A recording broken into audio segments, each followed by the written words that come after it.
Please hit the subscribe button and press the bell icon for more videos. আসসালামু আলাইকুম, আমি আসিফ। তো এর আগের ভিডিওতে আমরা অলরেডি ডাটা মাইনিং কি সেই সংজ্ঞা সম্পর্কে জেনে এসেছি এবং ডাটা কি জিনিস বা ইনফরমেশন কি জিনিস বা নলেজ বলতে আমরা কি বুঝি সেই জিনিসগুলো কিন্তু আমরা দেখে এসেছি। তো আজকে আমরা একটা ইম্পর্টেন্ট টপিক নিয়ে আলোচনা করবো এবং এই কোশ্চেনটা প্রায় আমাদের পরীক্ষার মধ্যে আসে বা এক্সামে আসে।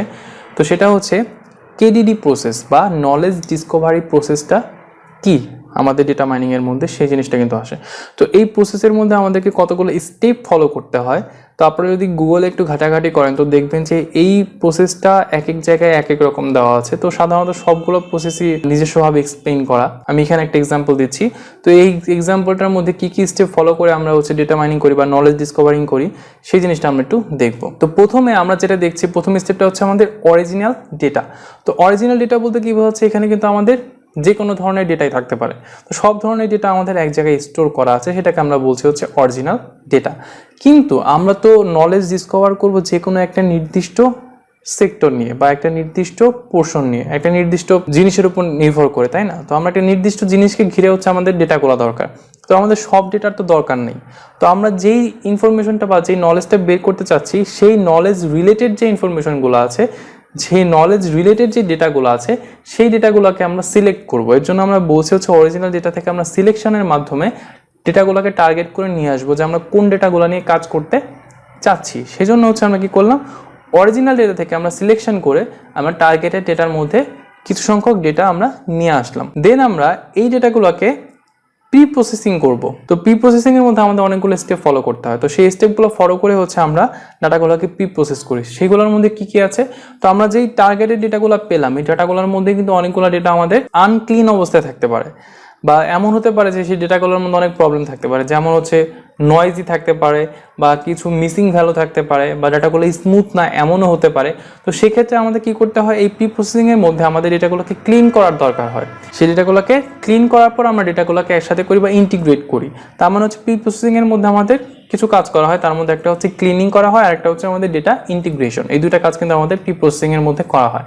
প্রি প্রসেসিং করার পর সেই ডেটাগুলো আমাদের চলে যাবে হচ্ছে প্রি প্রসেসড ডেটা হিসেবে এইখানে চলে আসবে। তার মানে এখানে আমরা বলতে পারি সেটা হচ্ছে কি প্রি প্রসেসড ডেটা। তার মানে এখানে আমরা পেলাম হচ্ছে প্রি প্রসেস ডেটা। এখন কথা হচ্ছে এই প্রি প্রসেস ডেটাগুলোকে আমরা কি করব, এই প্রি প্রসেস ডেটাগুলোকে আমরা হচ্ছে ট্রান্সফরমেশন করব। ট্রান্সফরমেশন বলতে কি, আমাদের ডেটাগুলো কিন্তু অনেক বড় বড় থাকতে পারে। তো এত বড় বড় ডেটাগুলো নিয়ে কিন্তু আমাদের ক্যালকুলেশন করাটা অনেক টাফ হয়ে যায়। তো সেই ক্ষেত্রে আমরা কি করি, সেই ডেটাগুলোকে নর্মাল করে নিয়ে আসি বা হচ্ছে ছোট আকারে নিয়ে আসি, যেটা আমাদের হিসাব করতে বা ক্যালকুলেশন করতে অনেক সুবিধা হয়। তো সেই জন্য আমরা কি করি, এই প্রি প্রসেস ডেটাগুলোকে ট্রান্সফরমেশন করি। ট্রান্সফরমেশন করে আমরা একটা লিমিটের মধ্যে নিয়ে আসি যাতে আমরা ক্যালকুলেশনটা খুব ইজিলি করতে পারি। সেই জন্য আমাদের ট্রান্সফরমেশনের মধ্যে কিছু স্টেপ ফলো করা হয়। সেগুলোর মধ্যে একটা হচ্ছে আমাদের নর্মালাইজেশন। সেই নর্মালাইজেশনের মধ্যে আবার তিনটা পার্ট আছে। সেটা হচ্ছে কি, Z score normalization, min max normalization এবং ডেসিমাল স্কেলিং নর্মালাইজেশন। তো এই তিন ধরনের নর্মালাইজেশন সাধারণত আমরা ইউজ করে থাকি। এরপর আমাদের আরেকটা পদ্ধতি আছে, সেটা হচ্ছে আমরা ডিসক্রিটাইজেশন বলে থাকি, যেটার মাধ্যমে হচ্ছে আমরা ডেটাগুলোকে ট্রান্সফর্ম করে থাকি। তো আশা করি এটা আপনারা বুঝতে পেরেছেন। তার মানে কি হলো, আমরা অরিজিনাল ডেটা থেকে যেই টপিকটা নিয়ে কাজ করতে চাচ্ছি বা যেই টপিকটার উপরে আমরা নলেজ ডিসকভার করতে চাচ্ছি, সেই ডেটাগুলোকে আমরা টার্গেট করব। সিলেক্ট করে আমরা ওই ডেটাগুলোকে এখানে নিয়ে আসবো, সেটা হলো আমাদের টার্গেটেড ডেটা।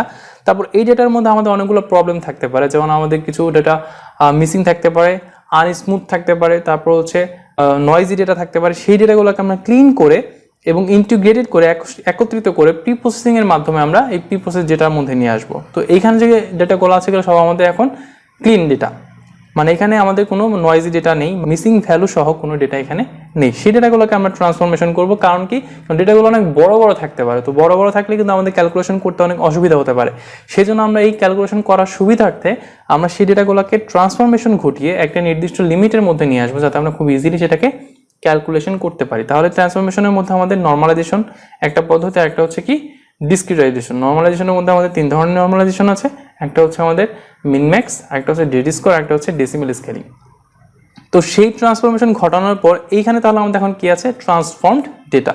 তাহলে আমরা এখানে বলতে পারি আমাদের ট্রান্সফর্ম ডেটাগুলো এখন এখানে চলে আসছে। তো আমরা লিখে ফেলি এখানে।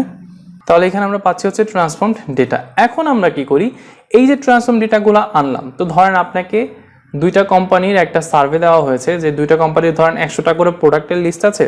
তো দুইটা কোম্পানির প্রোডাক্টগুলো আমাদের এত এত পার্সেন্ট করে সেল হয়েছে, এটা আপনাকে দুইটা পেজের মধ্যে দেওয়া হয়েছে।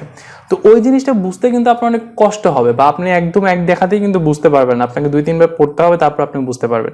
ওটা কিন্তু দেখতে আসলে একটুখানি অড লাগবে, জিনিসগুলো সিরিয়াল অনুযায়ী লেখা আছে, নাম্বার লেখা আছে, নাম্বারগুলো কিন্তু আসলে বুঝতে একটু সমস্যা হওয়ার কথা। তো সেই জন্য আমরা কি করি, ডেটা মাইনিং এর ক্ষেত্রে আমাদের যাতে ডেটাগুলো খুব ইজিলি আমরা বুঝতে পারি এবং আমাদের যাতে কোনো প্রবলেম না হয়, সেই জন্য আমরা কি করি, এই ট্রান্সফর্ম ডেটাগুলোকে আমরা ডেটা মাইনিং করি। ডেটা মাইনিং এর মধ্যে আমরা কি করি, ডেটা মাইনিং করে আমরা বিভিন্ন প্যাটার্নে পরিণত করি ডেটাগুলোকে। বিভিন্ন প্যাটার্ন বলতে সেটা একটা গ্রাফিক্যাল রিপ্রেজেন্টেশন হতে পারে, বিভিন্ন চার্টের মাধ্যমে আমরা প্রকাশ করছি সেই ডেটাগুলোকে, বা যে ডেটাগুলো আমাদের সিমিলার আমাদের কাছে মনে হচ্ছে সেই ডেটাগুলোকে আমরা একত্রে করে ফেলছি। যে ডেটাগুলো একটুখানি অন্যরকম দেখতে বা আলাদা আলাদা মনে হচ্ছে সেই ডেটাগুলোকে আমরা আলাদা করে ফেলছি। তার মানে হচ্ছে আমরা যে ডেটাগুলো ট্রান্সফর্ম করলাম ওই ডেটাগুলোকে যাতে আমরা দেখেই বুঝতে পারি যে আমরা এই ডেটাটা এই কাজের জন্য বের করেছি বা এই ডেটাটা আমাদের এই কাজ হচ্ছে, সেই ইনফরমেশনগুলোতে আমরা খুব সহজেই বুঝতে পারি। সেই জন্য আমরা হচ্ছে ডেটা মাইনিং এই স্টেপের মধ্যে আমরা বিভিন্ন প্যাটার্ন তৈরি করি সেই ডেটাগুলো নিয়ে। প্যাটার্নের মধ্যে আমরা কি কি করতে পারি, একটা হচ্ছে আমরা অ্যাসোসিয়েশন করি, আর একটা হচ্ছে আমরা ক্লাস্টারিং করি। মানে অ্যাসোসিয়েশন রুল মাইনিং যেটাকে বলে আসলে, সেটা আমরা করে থাকি। আর হচ্ছে ক্লাস্টারিং করে থাকি। ক্লাস্টারিং এর মধ্যে আমরা যে ডেটাগুলো সিমিলার থাকে সেই ডেটাগুলোকে একত্রিত করি, এবং যে ডেটাগুলোর মধ্যে সিমিলারিটি থাকে না সেগুলোকে আমরা আলাদা করে দিই। তো তার মানে হচ্ছে এই ডেটা মাইনিং স্টেপে যে আমাদেরকে বিভিন্ন প্যাটার্ন তৈরি করতে হয় যাতে আমরা খুব সহজেই বুঝতে পারি যে আমরা আসলে কোন ডেটাটা কোন কাজের জন্য ব্যবহার করবো, আমরা যাতে খুব সহজেই দেখতে পারি। এর জন্য আমরা ডেটা মাইনিং স্টেপের মধ্যে কি করি, সেই প্যাটার্নগুলোকে বের করি। প্যাটার্নগুলোকে জাস্ট আমরা ইন্টারপ্রিটেশন করি। ইন্টারপ্রিটেশনের বাংলা হচ্ছে ব্যাখ্যা করা। এই প্যাটার্নগুলোকে আমরা যদি ব্যাখ্যা করে দিই তাহলে আমরা ডাইরেক্ট এখান থেকে কি পেয়ে যাই, নলেজ পেয়ে যাই। তার মানে হচ্ছে ডেটা মাইনিং স্টেপের মধ্যে আমরা ট্রান্সফর্ম ডেটাগুলোকে একটা নির্দিষ্ট প্যাটার্নে পরিণত করব। সেই প্যাটার্নগুলো দেখেই যাতে আমরা বুঝতে পারি যে আমরা এই ডেটাটা এই জন্য নিয়ে আসছি বা এই কাজের জন্য ইউজ করব, এবং সেই প্যাটার্নটাকে আমরা ব্যাখ্যা করব বা ইন্টারপ্রিটেশন করে আমরা যেই আউটপুটটা পাবো সেটাই হচ্ছে আমাদের নলেজ। তার মানে আমাদের অরিজিনাল ডেটা থেকে এই নলেজটা ডিসকভার করার জন্য আমাদেরকে এই স্টেপগুলো ফলো করে এখানে আসতে হবে। এটাই হচ্ছে আমাদের নলেজ ডিসকভারি প্রসেস বা দ্য কেডিডি প্রসেস। তো আশা করি এই জিনিসটা আপনারা বুঝতে পেরেছেন। তার মানে এখানে হচ্ছে আমাদের কি থাকে, প্যাটার্ন। তাহলে ট্রান্সফর্ম ডেটা থেকে আমরা ডেটা মাইনিং এর মাধ্যমে বিভিন্ন প্যাটার্ন তৈরি করলাম, সেই প্যাটার্নগুলোকে আমরা ইন্টারপ্রিটেশন করবো বা হচ্ছে ব্যাখ্যা করবো, সেটাই হচ্ছে আমাদের আউটপুট হিসেবে নলেজটাকে দেখাবে। তো এইটাই ছিল হচ্ছে আমাদের কেডিডি প্রসেসের স্টেপগুলো। তো যদি পরীক্ষার মধ্যে আপনাদেরকে বলে যে কেডিডি প্রসেস কি এবং কেডিডি প্রসেস স্টেপটা কি, তো সেই স্টেপগুলো লেখো, তাহলে কিন্তু আপনারা এই এতটুকু লিখে দিলে এবং এখানে কিছু ব্যাখ্যা করে দিলেই হয়ে যাবে যে আপনি কোন স্টেপের পরে কি কি কাজ করছেন, যেটা আমি মুখে বললাম আর কি, সেটা যদি আপনারা লিখে দেন তাহলে খুব ভালো মার্কস আপনারা এখানে নিয়ে আসতে পারবেন। আর এটা খুবই কমন একটা কোশ্চেন, প্রায় পরীক্ষার মধ্যে এই কোশ্চেনটা আসে। তো আশা করি আপনার কেডিডি প্রসেসটা খুব ভালোভাবে বুঝতে পেরেছেন। তো যদি বুঝে থাকেন এবং আপনাদের কাছে ভালো লেগে থাকে তাহলে অবশ্যই লাইক করবেন, শেয়ার করবেন, কমেন্ট করবেন আমার ভিডিওটিতে, এবং অবশ্যই আমার চ্যানেলটিতে সাবস্ক্রাইব করতে ভুলবেন না। ধন্যবাদ।